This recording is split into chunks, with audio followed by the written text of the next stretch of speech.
Cet homme, c'est le docteur Daniel McBride, l'un des plus grands neuroscientifiques des États-Unis, un génie de l'étude du cerveau, lauréat de multiples prix prestigieux, reconnu pour ses contributions exceptionnelles à la science moderne.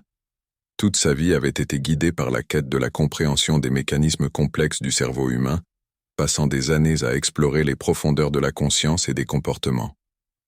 Mais tout a changé le jour où il a ouvert un livre qu'il n'avait jamais imaginé lire, une vieille copie traduite du Coran que lui avait offert un ami des années auparavant.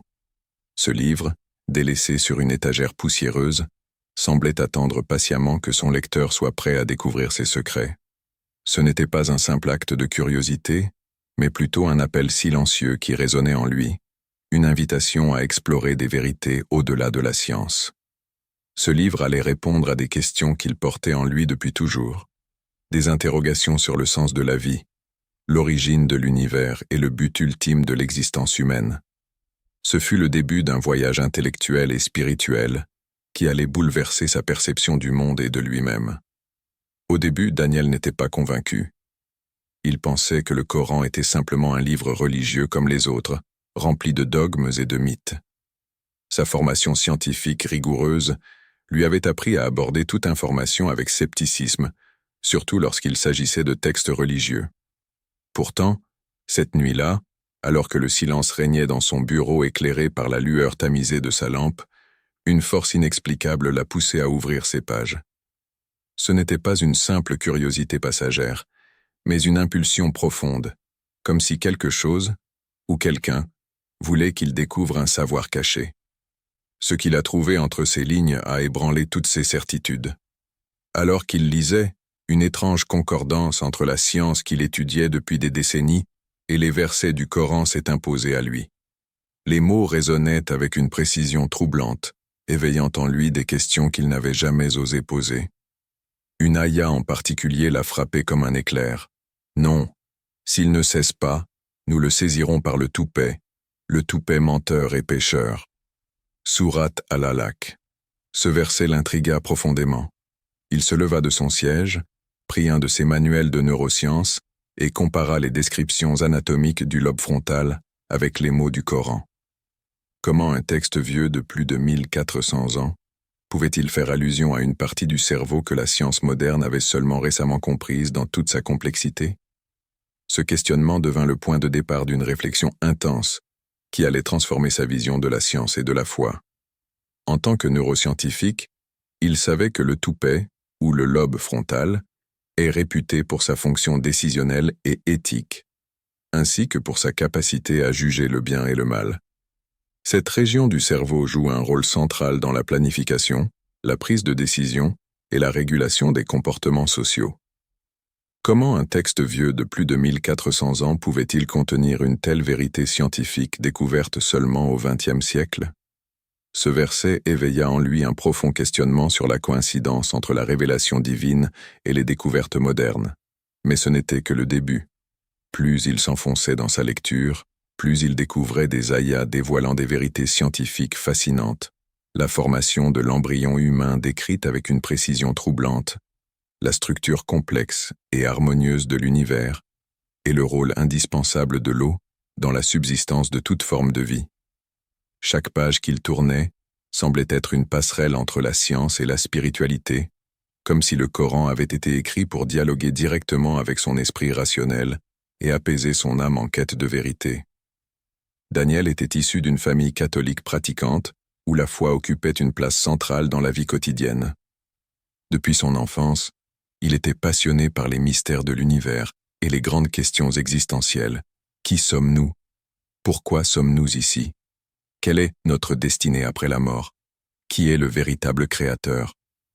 Pourtant, au fil des années, ces interrogations s'étaient heurtées aux contradictions de sa foi d'origine, notamment avec la doctrine de la Trinité. Comment concevoir qu'un Dieu unique puisse être divisé en 3 entités distinctes sans perdre son unicité absolue? Ces doutes grandissants, combinés à son esprit scientifique avide de preuves et de logique, l'avaient progressivement éloigné de ses croyances initiales. Sa quête de réponse l'avait mené à explorer diverses philosophies et courants spirituels, mais aucune ne parvenait à combler ce vide intérieur. C'est finalement dans les versets du Coran qu'il trouva des réponses claires et profondes, des vérités qui résonnaient en lui avec une justesse et une harmonie qu'il n'avait jamais ressenties auparavant. Une autre ayah résonnait particulièrement en lui. Dit, « Il est Allah, unique, Allah, le seul à être imploré pour ce que nous désirons. Il n'a jamais engendré, n'a pas été engendré non plus, et nul n'est égal à lui. » Surat Al-Ikhlas, 112. Cette proclamation simple et claire de l'unité de Dieu a touché son cœur d'une manière qu'il ne pouvait pas expliquer. Elle éveillait en lui un sentiment profond de paix intérieure et de certitude, une réponse à des années de doute et d'incertitude spirituelle. Ce verset, d'une simplicité bouleversante, balayait les complexités et les contradictions qu'il avait rencontrées dans ses recherches spirituelles antérieures. Il lui rappelait que la vérité, parfois, réside dans la clarté et la pureté des mots. En tant que scientifique, Daniel appréciait la clarté et la logique. Le Coran ne l'obligeait pas à suspendre sa rationalité. Au contraire, il l'invitait à questionner, à analyser et à observer le monde avec un regard critique et émerveillé.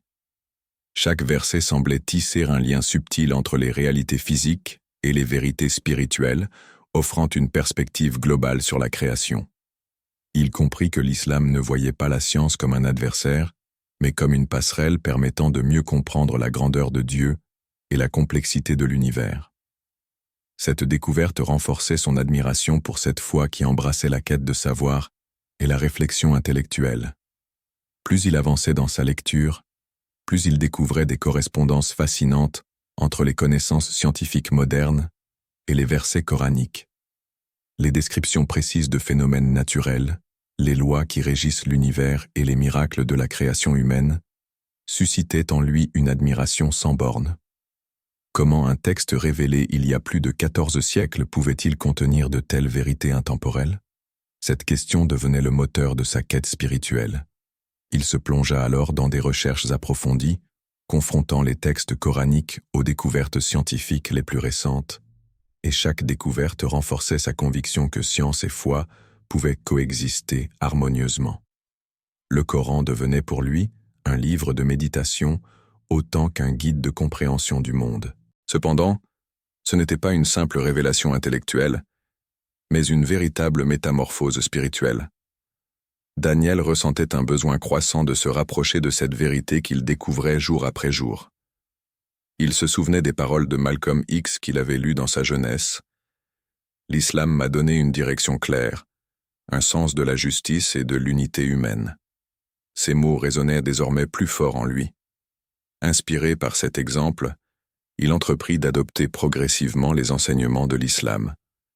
Il modifiait ses habitudes, ses réflexions et ses priorités, cherchant à aligner sa vie avec les principes de cette foi qu'il apprenait à connaître. Même avant de prononcer sa shahada, Daniel sentait déjà en lui une profonde transformation, comme si son âme avait trouvé enfin sa voie. Ce cheminement intérieur l'amena à rechercher des échanges sincères avec des musulmans pratiquants, à participer à des conférences et à lire des ouvrages approfondis sur l'islam. Chaque rencontre, chaque lecture, renforçait sa conviction et nourrissait sa soif de connaissances spirituelles. Il se mit également à pratiquer certaines prières, ressentant dans ses gestes un apaisement qu'il n'avait jamais connu. Le jeûne, qu'il expérimenta pendant le mois de Ramadan, fut une expérience bouleversante qui lui permit de ressentir l'humilité et la gratitude envers le Créateur. Un jour, Daniel McBride est entré dans une mosquée pour la première fois. Là, debout devant l'imam, il a récité avec conviction les mots qui allaient changer sa vie pour toujours. Il était devenu musulman, un croyant parmi des milliards, mais surtout un homme en paix avec lui-même. Aujourd'hui connu sous le nom d'Abdal Rahman, il partage son histoire avec le monde entier. Il nous rappelle que le Coran n'est pas seulement un livre religieux, c'est un miracle vivant, un guide intemporel qui parle à chaque âme désireuse de vérité. Il consacre désormais son temps libre à enseigner les ponts entre la science et la spiritualité, convaincu que ces deux domaines ne s'opposent pas, mais se complètent harmonieusement. Il participe à des conférences internationales, témoignant de son parcours inspirant, et s'engage dans des œuvres caritatives, aidant les plus démunis avec compassion et dévouement. Alors, chers frères et sœurs, posez-vous cette question. Quand avez-vous pris le temps pour la dernière fois de réfléchir aux paroles d'Allah? Peut-être que la réponse que vous cherchez depuis toujours vous attend simplement dans les pages de ce livre. Ne laissez pas cette opportunité vous échapper. Prenez le temps aujourd'hui de renouer avec votre foi, et qui sait, peut-être que vous aussi découvrirez quelque chose qui changera votre vie pour toujours.